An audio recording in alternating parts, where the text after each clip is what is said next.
자, 임상훈 평론가.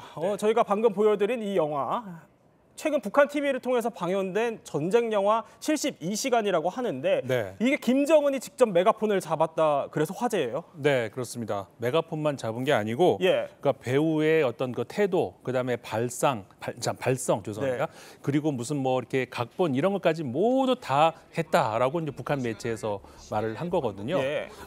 이 72시간 제목이 72시간인데 저 72시간이 뭐냐면 당시 한국 전쟁 당시에 그 북한군이 이 서울까지 진입한 그 시간을 말하는 거거든요. 네. 그러니까 발발 후 3일 동안의 일을 북한 시각으로 이렇게 다룬 영화인데 사실은 지난해 2월에 처음 공개가 됐었습니다. 당시에는 영화관에서 공개가 됐었는데 이번에 올해 1월에 처음으로 이제 그 조선중앙TV에서 방영이 된 것이죠.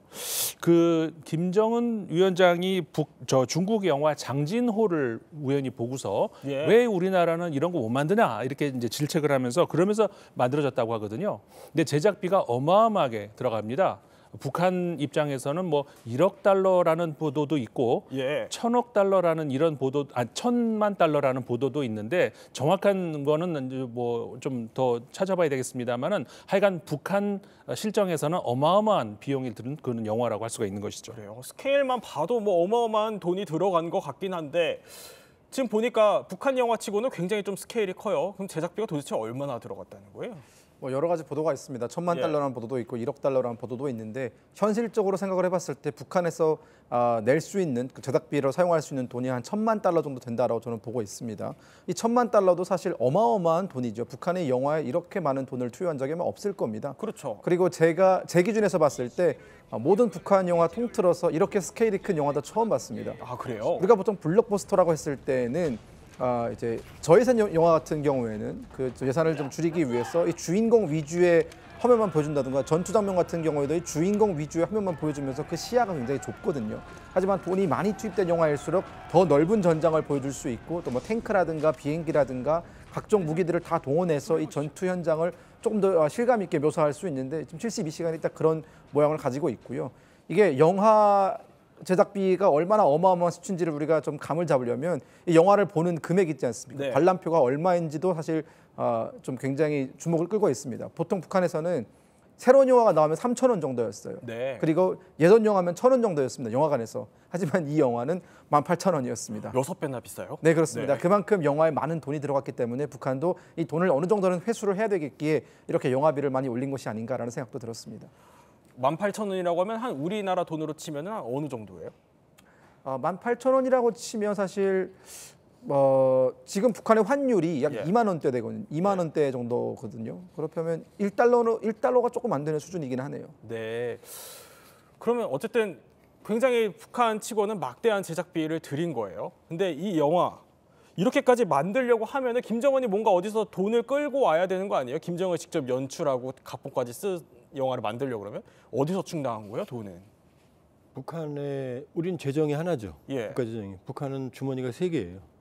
하나는 이제 일반 인민경제 재정, 네. 두 번째는 제2경제, 군수경제. 그러니까 인민경제가 아무리 어려워도 군수경제 돈 1리 안 넘어가요. 그러니까 고난행군 때 수십만 명이 굶어 죽었지만 인민군들이 가지고 있는 이런 제2경제 돈은 안 썼어요. 그리고 또 하나 주머니는 뭐냐? 김정은 개인 노동당 39호실 중심으로 하는 비자금이 있거든요. 예. 이 규모가 어마어마해요. 최소 수십억 달러로 추정이 되거든요. 그럼 거기서 나올 수 있는 거죠. 비자금까지 끌었을 거다. 그렇죠. 그러니까 맘먹고 만들었고 예. 지금 김 의원 말대로 1,000만 달러라고 하더라도 북한의 1인당 소득이 우리 한 40분의 1밖에 안 되거든요. 네. 그럼 4억 달러인 거죠. 거기다 저기 나오는 모든 인원들은 엑스트라들은 공짜거든요. 그러면 아마 헐리우드 계산으로 하면 거의 10억 달러쯤 들었다고 봐야죠. 엑스트라 비용은 안 줬겠네요. 예. 아무래도 동원을 해야 그럼요. 되니까. 예, 예. 얼마든 동원할 수 있죠. 예. 지금 보면은 상당합니다, 스케일이. 그러니까 뭐 저렇게 총 쏘고 아까 뭐 탱크도 등장하고 저렇게 포탄까지 하는 거 보면은 상당히 돈을 많이 들인 건데, 근데 이 영화가 이 스케일 때문에 또 화제가 된 것도 있지만 또 다른 이유가 있다면서요? 이 영화는 처음에 모르고 보면요. 예. 우리나라 영화예요. 그래요. 이 북한 영화라서 아주 파격적으로 이제 저 여자친구 이름이 이제 남해고 예. 그 남자는 박건우라고 하는 이제 인민군 중대장이거든요. 근데 저런 장면이 원래 안 나와요. 네. 그 저게 뭐 나올 것 같지만 저기서도 이마에 이제 뽀뽀를 하거든요. 예. 근데 북한에는 볼키스라도 그런 장면이 안 나옵니다. 여기서 이제 뽀뽀하거든요. 그 다음에 이 파격적인 애정 행각. 네. 그 다음에 이 나신으로 목욕하는 장면, 속옷 벗는 장면 이런 것들은 북한 영화에서는 상상을 초월하는 장면이에요. 네. 뭐 저희가 보여드릴 수는 없지만, 근데 그 어째 굉장히 좀 파격적인 장면들이 많이 담겨 있다, 이런 설명을 해 주신 건데, 자 그러면은 저런 뭐 파격적인 장면들까지 김정은이 직접 연출을 했다 이렇게 봐야 되는 거예요? 영화 초반부에 나옵니다. 직접 영화 자금을 댔고 예. 각본을 썼고 배우들 연기 조절을 했고 특수 효과까지 김정은이 직접 했다고 나오거든요. 아 그래요? 저기 뒷거리는 올리지 말라고 내려야 한다고 뭐냐면은 최신소까지 가려면 어렵지 않아 이렇게 말해야 되는데 네. 최신소까지 가면 어렵지 않아 이렇게 내려야 한다고 직접 본인이 지시를 합니다. 아 두 예. 남녀 배우 데려다가 네. 그 직접 훈련하는 장면도 나와요. 그 네. 영화에 소개가 나옵니다. 근데 사실 보면은요, 아까 잠깐 영화 장면들 나오긴 했지만 북한 영화 뭐 잘 모르는 제가 볼 때는 70년대 뭐 영화 보는 것 같기도 하고 좀 다소 어색하게 느껴지는 부분이 있는데, 이게 뭐 그렇게 파격적인 건지 사실 저는 그렇게 와닿지 않거든요. 북한 주민들에게는 파격적인 거예요? 앵커님께서 이 영화를 파격적으로 느끼시려면 예. 이 영화 이전에 나온 북한 영화들 한 두세 편만 보시면 네. 아, 이 영화가 다른 기존의 북한 영화가 얼마나 다른지 이런 것들을 좀 아실 수 있습니다. 저 같은 경우에는 제가 2012년까지 북한에 있었는데 북한 영화를 거의 보질 않았습니다. 왜냐하면 네. 너무나 결말이 뻔하고, 특히나 이제 뭐 10대, 20대 어린 청년들 같은 경우에는 영화에서 뭐 등장하는 그런 로맨스라든가 애정 행각이라든가 이런 것들이 도 상당히 중요하지 않겠습니까? 하지만 그런 것들은 통째로 스킵하고 넘어가고, 뭐 갑자기 화면 전환이 되면서 뭐 폭포가 떨어지고 뭐 새가 날아다니는 이런 장면으로 바뀌거든요. 네. 그러다 보니까 너무나 그런 비현실적인 장면들 때문에 북한 영화는 재미없다라는 것이 이제 북한 주민들의 일반적인 상식이었는데, 네. 그걸 좀 깨기 위해서 북한이 이번 영화에 다양한 것들을 시도를 했고, 뭐 쉽게 말씀드리면 20대, 30대가 좋아할 수 있는 모든 요소는 그냥 다 갖다 넣었다라고 봐도 될 만큼 상당히 파격적인 요소가 많이 발견됐습니다. 지금 저희가 보여드리는 저 영화가 93년에 나온 북한 영화 도시처녀 시집 와요라는 건데, 저 수위 정도만 해도 저게 상당히 파격적이었다, 당시에 그런 얘기가 있었다면서요? 파격이죠. 네. 근데 그거와 비교했을 때 지금 72시간은 그야말로 파격의 파격이다. 그럼 북한 주민도 굉장히 놀랐겠네요. 들으신 거 있어요, 혹시 반응? 저는 사실 그 탈북민들 커뮤니티에서 이 영화를 봤다는 그 후기가 많이 올라왔습니다. 아, 그래요? 예. 네, 탈북민들 그 안에서도, 심지어 대한민국에 정착하신 지 한 20년 넘은 탈북민들 사이에서도 이런 영화는 참 파격적이다. 특히나 그 앞부분의 애정 행각을 표현하는 부분에 있어서 남한 배우, 그러니까 그 남한군, 뭐랄까요, 우리 한국 국군을 묘사하는 장면임에도 원래 네. 북한 영화 같은 경우에는 북한 입장에서는 한국군은 뭐 적 아닙니까? 그러니까 상당히 뭐 못생기거나 못되게 이렇게 표현을 하거든요. 하지만 이번 영화에서는 상당히 잘생기고 예. 미남으로 이렇게 다 묘사를 하는 것들이 상당히 사실적이다라고 볼 수 있죠. 그렇게 또 설명해 주시니까 왜 파격적인지 좀 이해가 되긴 하는데, 자 임장훈 선생님 관련해서 퀴즈가 준비되어 있죠? 예, 퀴즈를 하나 이제 드리겠습니다. 네. 자, 북한은 영화 72시간을 시청한 주민들을 땡땡했다. 땡땡했다. 예, 이거 아마 못 맞추실 겁니다. 뭐 김정은 본인이 만들었으니까 뭐 격려하지 않았을까요? 내 거- 포상했다 뭐 이렇게 네, 생각하시죠? 포상했다. 내 거 만들었으니까 좀 봐주면 좋다, 이런 거 아닌가요? 그렇죠. 근데 대부분 그렇게 예상하실 텐데 정답은 처벌했다. 처벌이요? 예, 왜 처벌을 해요? 그렇죠. 이게 왜 저렇게 공들여 맞은 영화를 처벌을 했다는 건가 생각하실 수 있는데, 이게 이 내용이 문제가 돼서 처벌이 됐다기보다는 그 내용을 뭐 주민들이 보면 좋겠죠. 그런데 이게 아까도 말씀드렸다시피 처음에는 영화관에서 상영을 했다고 제가 말씀드렸잖아요. 예. 그리고 나서 이제 올해 1월에 와서야 이제 TV에 나온 건데, 그 사이에 네. 그러니까 이 북한 주민들 사이에서는 USB 칩에다가 영화를 해가지고 이렇게 그게 알려지면서 네. 이게 이제 처벌이 된 거거든요. 그러니까 특히나 이제 그게 북한의 그 굉장히 고위급 간부, 그러니까는 그 인민위원회의 양정 담당 부위원장의 아들이 의대생인데, 네. 그 아들이 이제 USB 칩에다가 담아가지고 간부 이하의, 그러니까 아버지의 그 직원들하고 같이 봤다는 거거든요. 네. 그러니까는 이 USB 칩에서 봤다는 그게 뭐 그 정도까지 할 일이냐 싶지만은, 북한에서 USB 칩에 이 영화를 넣어서 본다는 거는 바로 어디로 연결이 되냐면은 바로 우리나라 K-팝, K-무비, 이 한국 영화들을 북한 젊은이들이 굉장히 좋아하는 이게 몰래 보거든요. 네. 그게 바로 유통 과정이 US 칩에서 이렇게 나갑니다. 그러다 보니까는 저런 것이 이게 허용이 되다 보면은 바로 그 한국 영화들을 이제 저렇게 본다는 굉장히 이게 북한 당국에서는 예. 위험하게 본다는 그런 이유 때문이거든요. 네. 그래서 처벌이 된 거죠. 또 그렇게 뭐 처벌까지 했다가 최근에 뭐 6개월 만에 다시 뭐 예고편을 공개하더니 제가 알아보니까 이거 아주 북한 조선중앙TV를 통해서 대대적으로 방영을 했다고 해요. 왜 그랬다고 보세요? 사실 북한이 영화관에서 이 영화를 공개한 이후에 일시적으로 모두 수거한 이유는 이 영화가 공개된 시점과 좀 연관이 있습니다. 예. 그게 뭐냐면 이 영화가 나왔던 시점이 바로 김정은이 작년 1월부터 시작을 해서 남조선은 이제 더 이상 이제 통일을 할 수 있는 대상이 아니다. 아, 예. 남한과 북한은 아예 별개의 국가다라고 얘기를 하면서 단절론을 이제 얘기하고 다니던 시점 아닙니까? 그러면서 남한과 관련된 모든 것들을 지우던 시기입니다. 애국가에서도 뭐 삼천리라는 북한 애국가죠. 북한 애국가에서도 삼천리 금수강산이라는 표현을 삭제하고, 즉 남한과 우리가 같은 역사를 가지고 있는 나라다라는 조그만 뉘앙스라도 있어 다 삭제하던 시기였기 때문에 네. 이 영화에는 그게 나오거든요. 이 조국 해방 전쟁이다라고 해서 예. 남조선도 등장을 하고 뭐 등등 통일해야 되는 존재다라는 게 등장을 하니까 북한 당국 입장에서는 그게 좀 약간의 껄끄러운 면이 있었죠. 네. 하지만 다시 공개한 것은 뭐 제 추측컨대 이제 북한이 좀 어느 정도는 통제가 됐고 어느 정도는 그 김정은의 메시지가 북한 주민들한테 먹혔고, 그리고 이제 러시아 우크라이나 전쟁에 북한이 참전하면서 약간의 그 전쟁 분위기도 있고 해서 그런 여러 가지 이유로 인해서, 그리고 또 제작 비용도 회수를 해야 되기 때문에 공개를 하지 않았을까라는 생각이 듭니다. 그런데요, 박사님. 북한 영화 하면은 김정일이에요.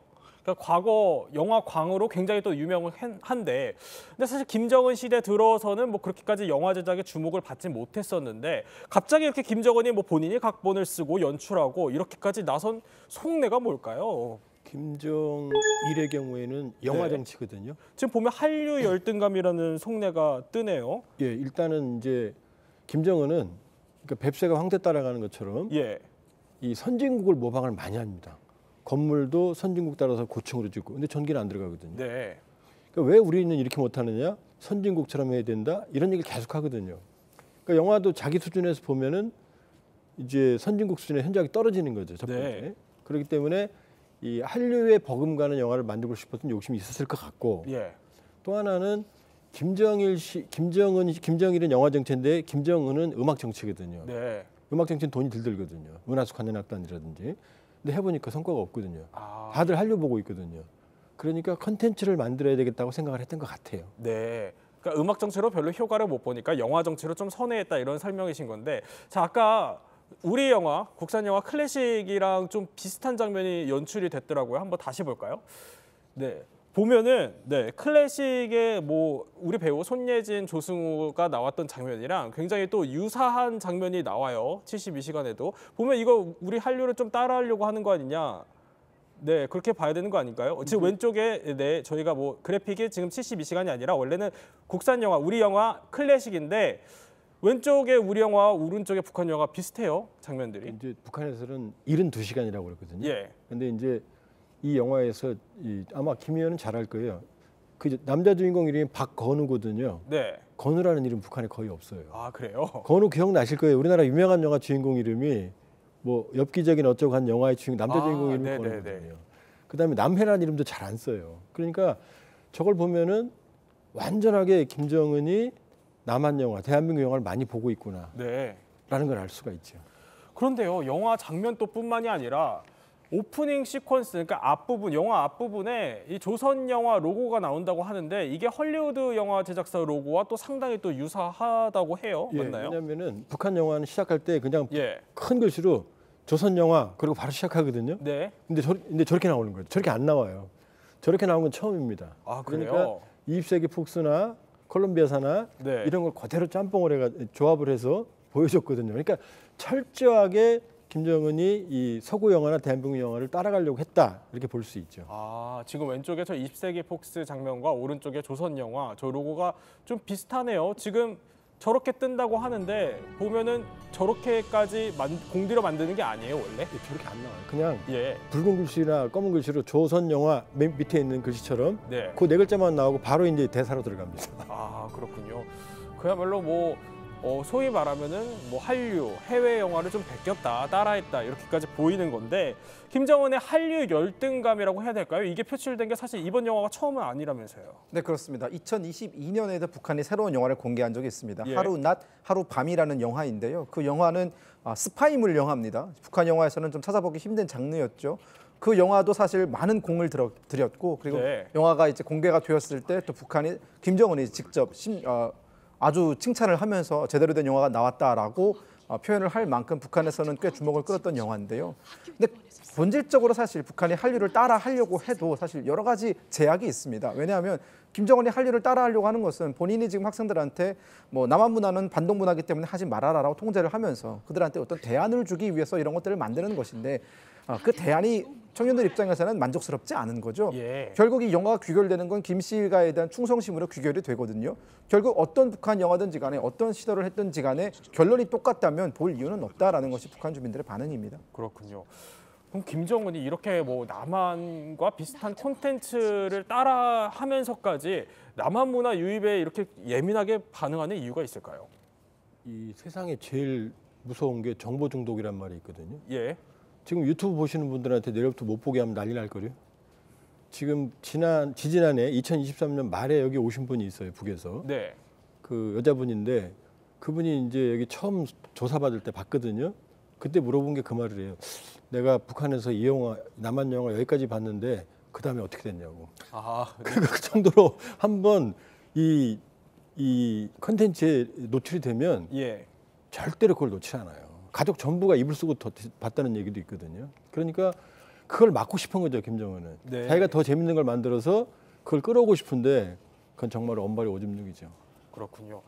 사실 우리가 말씀해 주신 것처럼 영화를 일종의 체제 선전도구로 이용하는 게 뭐 김정은뿐만이 아니라 김씨 일가의 영화 정치라고 해야 될까요? 그러니까 이전부터 선대 때부터 계속 시작이 되어 오고 있었어요. 네, 지금 화면에 보이는 김정일이 1972년부터 사실 후계자 반열에 올랐거든요. 이 후계자 반열에 오른 김정일이 가장 중시했던 것이 아버지 김일성을 어떻게 가장 위대한 사람으로 만들어서 이 북한 주민들한테 신적인 존재로 보이게끔 만들 수 있을까, 이 부분에 가장 집중을 했고 그때 네. 김정일이 선택한 방식이 바로 영화였습니다.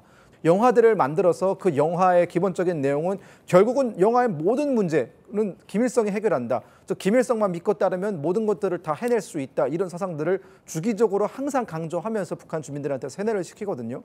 근데 해당 영화들이 꽤 북한 내부에서는 당시 많은 어떤 반향을 일으켰었고 그런 어떤 여러 가지 김정일의 공로를 인정받아서 김일성도 김정일을 되게 높이 치하했고 후계자로 완벽하게 앉혔거든요. 네. 그러니까 이런 것들을 김정은이 따라하는 거죠. 그렇군요. 그래서 이 세뇌 도구로 만든 거를 따라했다, 김정은이 이렇게 설명을 해주셔서 72시간 이것도 사실 예외는 아니라고 해요. 관련해서 저희가 좀 키워드를 하나 짚어볼 텐데, 네, 키워드를 보면은 네, 김정은의 검은 속 내에 김정은의 전쟁관이라는 게 뜨네요. 72시간 내에 영화 속에 김정은의 전쟁관이 들어있다고 하는데, 자, 조한문 박사, 여기에 그러니까 우리는 원래 사실 6.25 전쟁에 대해서 우리는 당연히 이게 남침에 의한 6.25 전쟁인데 이거를 북침 전쟁으로 왜곡을 했다. 72시간에 그렇게 나온다면서요? 평화로운 평화를 지키고자 하는 북한을 예. 남한 군인들이 무지하게 짓밟았다, 이렇게 시작돼요. 6.25 전쟁이 북침 전쟁이다라고 왜곡을 한다 그랬잖아요. 지금 보면은 영화 잠깐만 봐도 좀 말이 안 되는 것 같은데. 말이 안 되는 게요. 예. 4시에 북침을 당했다고 그러는데 4시 10분에 김일성이 당중앙위원회를 소집합니다. 10분 만에. 아, 그래요? 그리고 4시 30분에 반격으로 전환을 시도해요. 어떻게 계획적인 전쟁에 준비도 안 된 30분 만에 반격을 합니까? 그리고 네. 72시간 만에 서울을 점령합니까? 그러니까 북침으로 조작을 했지만 자세히 들어보면 북한 주민들도 알죠. 네. 말이 안 된다는 걸. 그럼 말도 안 되는 또 역사 왜곡이 들어 있는 건데 관련해서 퀴즈가 또 준비되어 있다면서요? 네, 퀴즈를 드리겠습니다. 이 72시간에서 미군 역할을 한 배우들이 있는데요. 예. 화면에 보이시는 배우인데 이 배우들의 국적은 자 주관식인데 힌트를 드리자면 두 글자입니다. 네. 그럼 미군 역할을 했으니까 미국 미국이라고 아닐까요? 생각을 네. 하시겠죠? 정답은 북한입니다. 아, 그래요? 예, 북한 사람들입니다. 저 두 명은 북한에서 태어났고 예. 한 번도 외국을 나가 본 적이 없는 전형적인 북한 사람입니다. 아, 그래요? 그 예. 귀화라도 한 겁니까? 그건 아니고요. 그러니까 저 아버지가 원래 저 한국 전쟁 당시에 이제 그 파병됐던 미군 출신입니다. 근데 한국에 있다가 1962년에 어떤 그 범죄 관련 의혹을 받아요. 그러면서 네. 북한으로 도주를 합니다. 예. 그렇게 하면서 그 뒤로 이제 북한에서 쭉 거주를 하면서 거기서 또 그 외국인 출신 여성과 만나서 결혼을 하고 이제 자식을 낳았는데 바로 그 둘이 바로 저 둘이거든요. 예. 그러니까는 얼굴은 북한 사람 같이 생기지 않았지만 완전 북한에서 태어나서 북한에서 자라고 한 번도 외국 나가본 적이 없는 북한 사람들입니다. 자, 우리가 뭐 김정은의 이번 72시간 영화를 통해서 자, 남한의 한류에 대한 견제 또 그리고 전쟁관까지 짚어봤는데 자, 영화 말미에 사실 진짜 속내가 등장한다면서요. 무서운 전쟁관이 숨어 있어요. 그러니까 서울까지 72시간 점령했는데 예. 서울에서 5일을 허비해서 그래서 미군이 증원되기 전에 남한을 해방하는 걸 못했다. 이 뼈저린 교훈이다. 이런 말이 있거든요. 그래요? 그러니까 김정은 머릿속에서는 기습을 한 다음에 단기간에 남한을 점령하겠다. 이게 김정은 생각이고 네. 그 손에는 지금 핵무기가 들어있는 거죠. 아, 그러면 그게 지금 우리에게도 시사하는 바가 있겠군요. 아주 크죠. 그러니까 그게 김정은의 전쟁관이에요. 네. 단기간에 대규모 공격을 한 다음에 미군이 증원되기 전에 남한을 점령하겠다라는 게 김정은의 생각이에요. 네, 또 이렇게 김정은의 72시간을 중심으로 검은 속내까지 말씀해 주셔서 저희 배터리가 80에서 100%로 충전됐습니다. 몰랐던 이야기 김정은의 영화 정치 한번 살펴봤습니다. 저희는 60초 후에 뵙겠습니다.